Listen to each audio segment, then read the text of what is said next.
Hello, my lovelies! I miss you guys so much, and one thing I really missed was reading you guys bedtime stories and singing you guys lullabies and tucking you in. And so I thought that it would be fun if I read you stories and sing you songs. I can't tuck you in, but I can at least do that much from this little box here that we're in.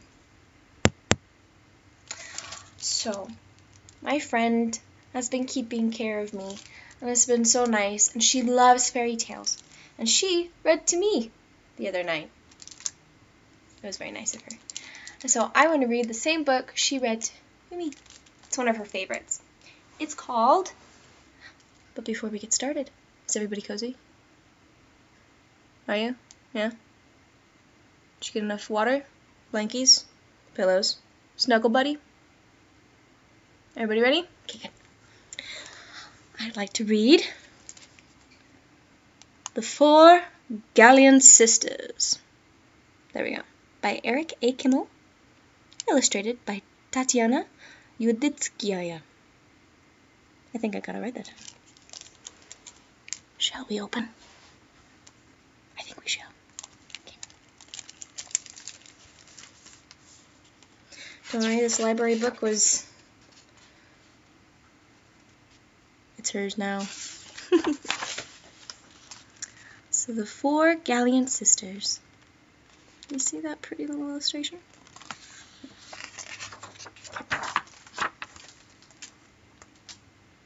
Do you see it?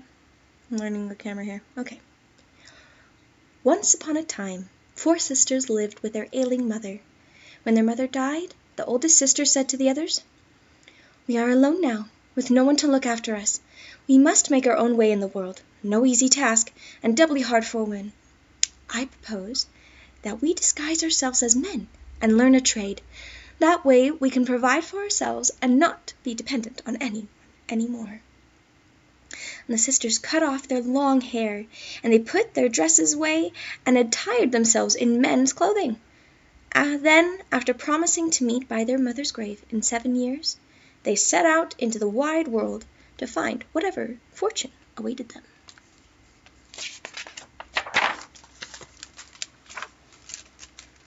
If anybody can see that? There you go. The oldest sister had not gone far when she met a tailor. "You strike me as being a lad with a taste for fine clothes," the tailor exclaimed. "How would you like to learn the tailor's trade?" "Oh, I think not," said the oldest sister. "Tailors are as common as dandelions. Besides, I see no great skill in sewing pieces of cloth together." "Oh, is that what you think?" the tailor replied.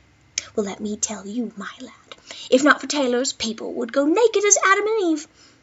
Why, we tailors hold the keys to greatness. A few yards of velvet, a spray of lace, tucked here, pleated there, and lo, a peasant becomes a prince. I tell you, no finer trade exists. Become a tailor, and your fortune is assured." Intrigued by this promise, the oldest sister apprenticed herself into the tailor. For 7 years she studied the tailor's art, becoming as skilled tailor as ever pulled thread.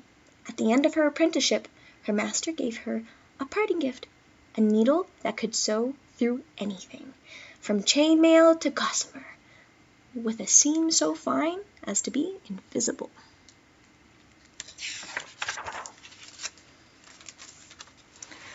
The second sister wandered through the countryside.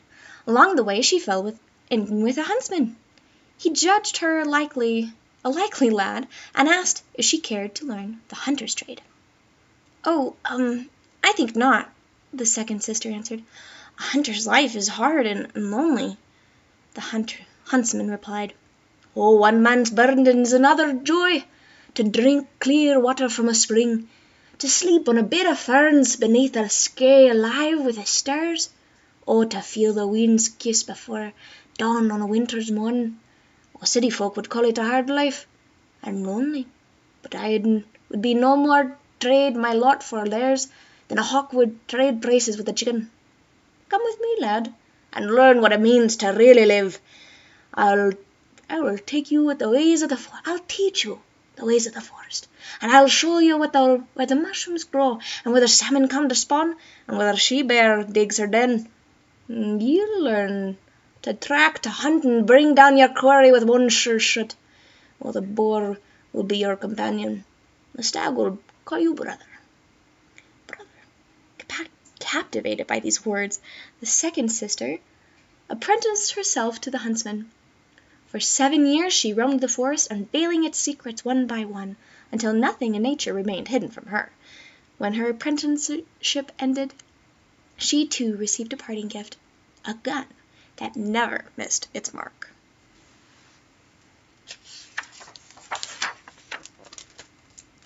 The third sister, here we go. So the third sister stopped at a village fair. Among the performers, she saw a man who called himself a finger artist. For a time he strolled unnoticed through the fairgoers. Then he called the attention and held up watches and rings and purses, which he returned to their astonished owners. "Thief!" shouted someone, but the man replied, "Does a thief ever return what he steals? I am no thief. I am a finger artist, a master of sleight of hand. Allow me to demonstrate my skill." And so he did. He removed an unsuspecting soldier's boots and buttons. He stole one man's glass eye and another's wooden hand. He switched 2 babies, swaddling clothes and all, without their mothers being aware. It was a masterful performance. And when he had finished, the third sister ran up. "I wish to learn a trade. Nothing would please me more than to become a finger artist." It is not easy, for it requires much practice," the man told her. "Furthermore, these skills are dangerous in the wrong hands. You must swear to yourself to total honesty." "Oh, I do," the third sister replied without hesitation. And so the finger artist accepted her as an apprentice. By the end of the 7 years she had surpassed her master. Being so skilled at the art of sleight of hand, she could unravel a spider's web and weave it back together without disturbing the spider. At the end of her apprenticeship, her master presented her with a parting gift, a magic belt that had the power to make the wearer invisible.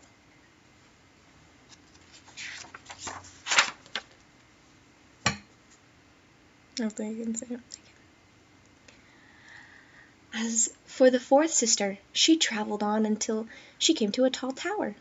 A stargazer stood at the top of that tower, gazing at the sky through a telescope.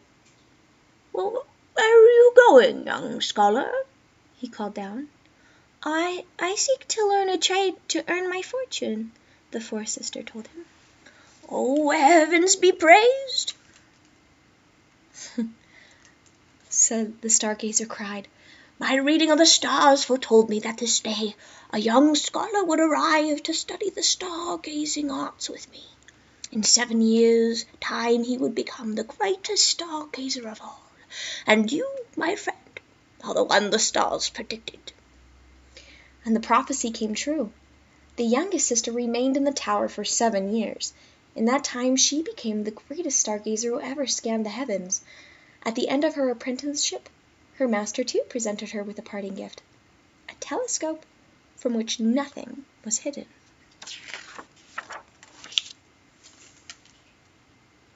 Can you see that? It's a lot. Her 4 sisters returned home. The 4 sisters returned home. Each had grown wise and skilled, and the oldest was a master of tailoring. The second was a master hunter, and the third was a finger artist, a master of sleight of hand, and the fourth was a master stargazer. Little remained of their old home. Brambles and briars covered their mother's grave. "Well, nothing's left for us here," the oldest sister said. "Well, where will we go now?" The second sister replied, "Well, I have heard that the old king is dead. Perhaps the new one will take us into his service." So this was an excellent idea, for then the 4 sisters could stay together, and they traveled to the city, where they presented themselves to the young king and asked to be taken into his service. "Well, first you must prove your skills," the king said to the stargazer. "A bronze weather vane stands atop my castle. Stork has built her nest on it. Quickly, tell me how many eggs are in the nest." The stargazer looked through her telescope. "There are 5. "Well, can you bring them down without disturbing the mother bird?" the king asked the finger artist. There we go. "Well, I can." The finger artist buckled the magic belt around her waist. Quick as a cat, she climbed the castle walls until she reached the weather vane. She stole the eggs from the mother bird without ruffling a feather, and brought them down without cracking any. The king took the eggs and set them on a table, 1 egg in each corner, with the 5th one in the middle. He said to the hunter, "Well, can you split these eggs with 1 shot?" "Oh, yeah, I can. The hunter aimed her gun and split all the eggs neatly in 2 with a single bullet.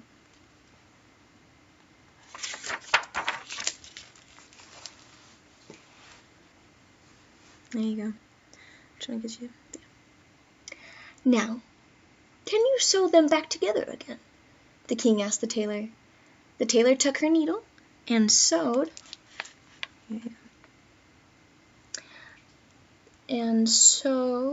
up the eggs with an invisible seam.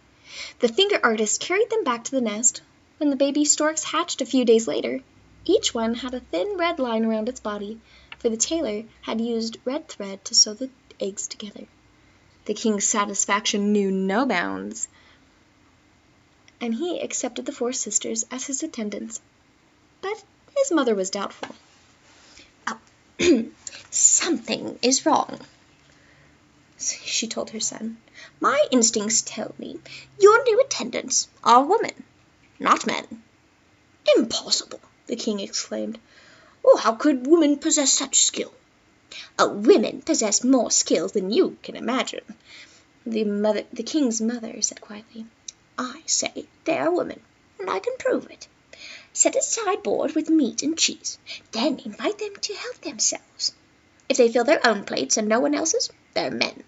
However, since they are women and therefore more considerate, I predict that they will serve each other first."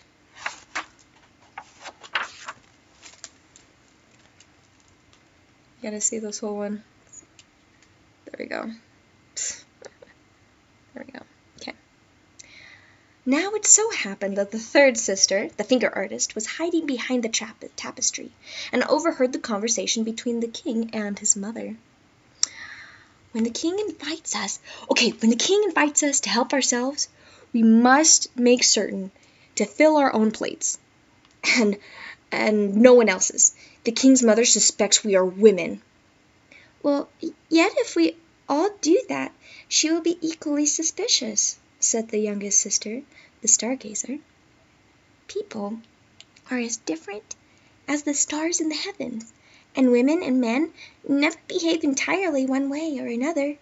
I propose we take small portions, returning to the sideboard several times, sometimes to fill our own plates, and sometimes to serve each other."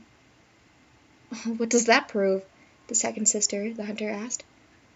"It proves whatever you like," the oldest sister, the tailor, chuckled. The king summoned his new attendants to dinner, watching closely while they ate. After dismissing them, he turned to his mother and said, "You see, they are men. They all help themselves." "Well, they also served each other, which means they could be women. The test has failed. No matter, we will try again," the king's mother said.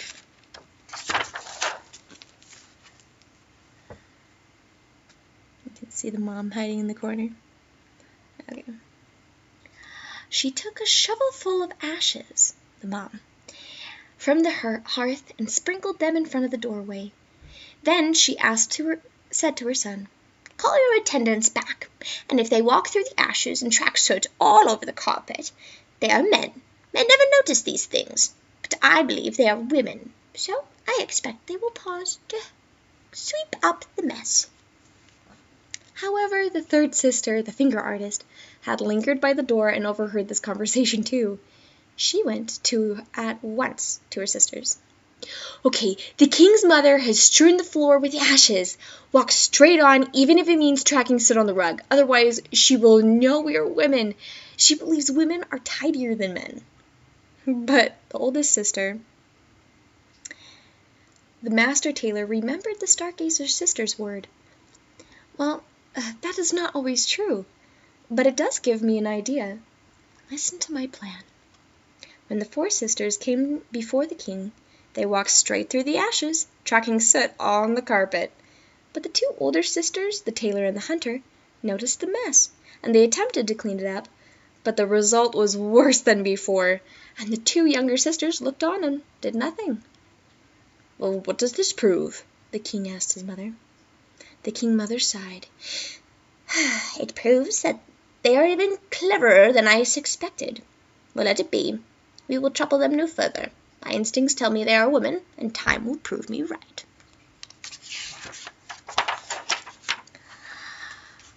The next day a messenger arrived with the dreadful news. The young king's promised bride, a beautiful princess, and her 4 brothers had been kidnapped on their way to the castle for the wedding. A fiery dragon had swooped down from the sky and plucked the princess from the middle of the procession. When her brothers tried to defend her, the dragon picked them up too and flew away. No one knew where. Can you find them? The distraught king asked the Stargazer. The Stargazer peered through her telescope. Oh, I see them. The dragon is taking them to a rocky island in the middle of the sea. Give us a ship, and we will rescue them.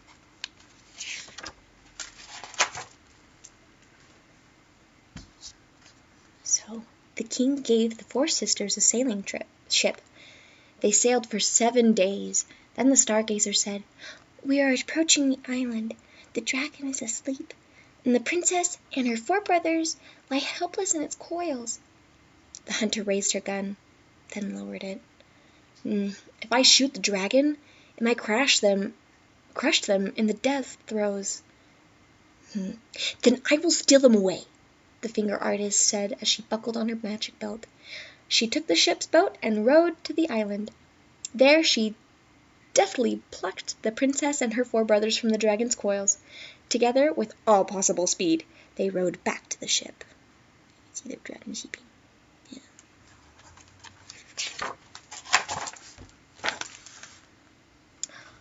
When the dragon awoke and found no trace of the princess or the brothers, it let out a roar, spewing blasts of fire and smoke. It flew in pursuit of her rescuers. Then the hunter watched it approach. She waited until the last moment, then raised her gun and fired. The bullet struck the dragon through the heart. It dropped into the sea, raising a giant wave that dashed the ship against the rocks, breaking it to pieces. "We are lost!" the princess cried. "Not so," answered the oldest sister, the master tailor. "I can save us. If you will all help me, gather together the pieces of the ship and bring them to me at once."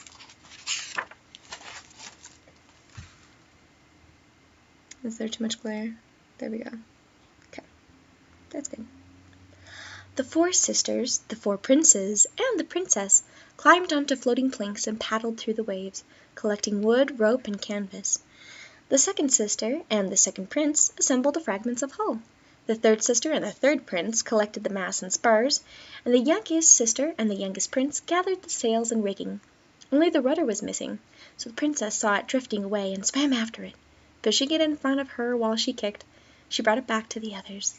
Then the oldest sister took her magic needle, and with the help of the oldest prince, sewed the ship together so tightly that not a drop of water seeped between its timbers. Together they hoisted the sails and set a course for home.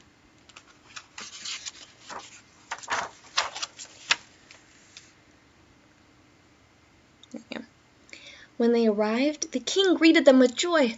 "Bravo, my gallant men! You have rescued my bride!" "Gallant as they are women," the mother insisted.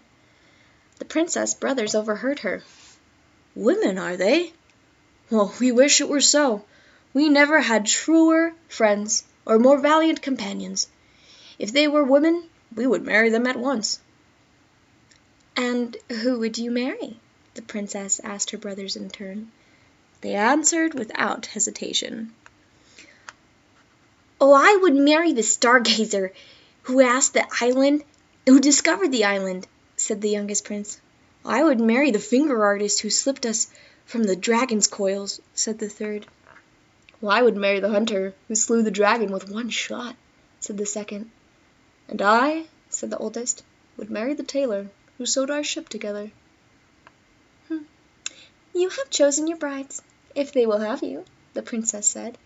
She looked at the sisters with a steady gaze. "Oh, we will!" the four Gallant sisters exclaimed together. The king was astonished. "Well, how could you be so sure they were women?" he asked the princess. "It was simple," she replied with a smile. "Who but women would undertake such trials without demanding a reward?"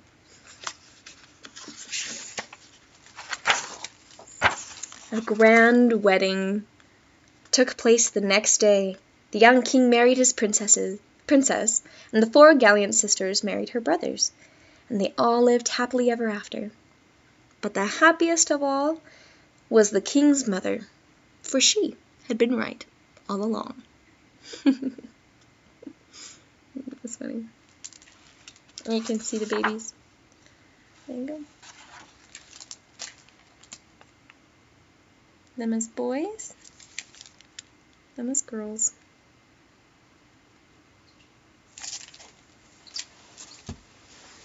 Okay.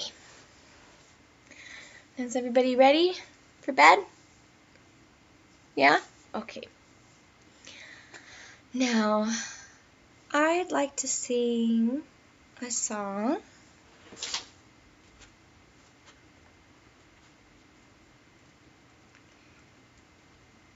We can. Okay.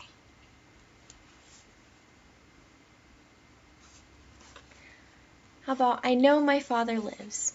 Or do you want I Am a Child of God?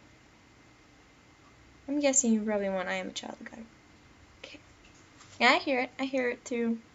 In past, I hear it. Okay.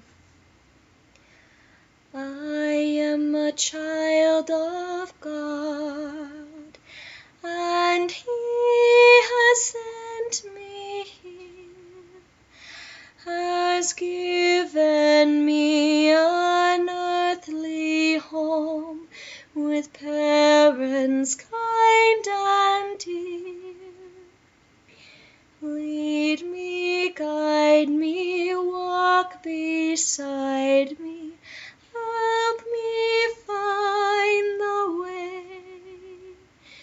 Teach me all that I must do to live with Him someday.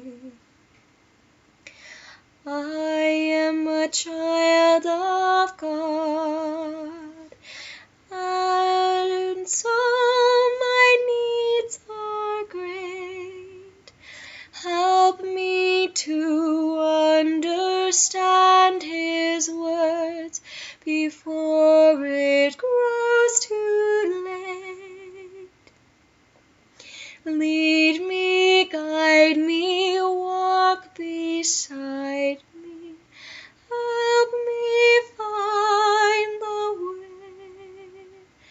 Teach me all that I must do to live with Him someday. I am a child of God, rich blessings are in store. If I but learn to do His will, I'll live with Him once more. Lead me, guide me, walk beside me, help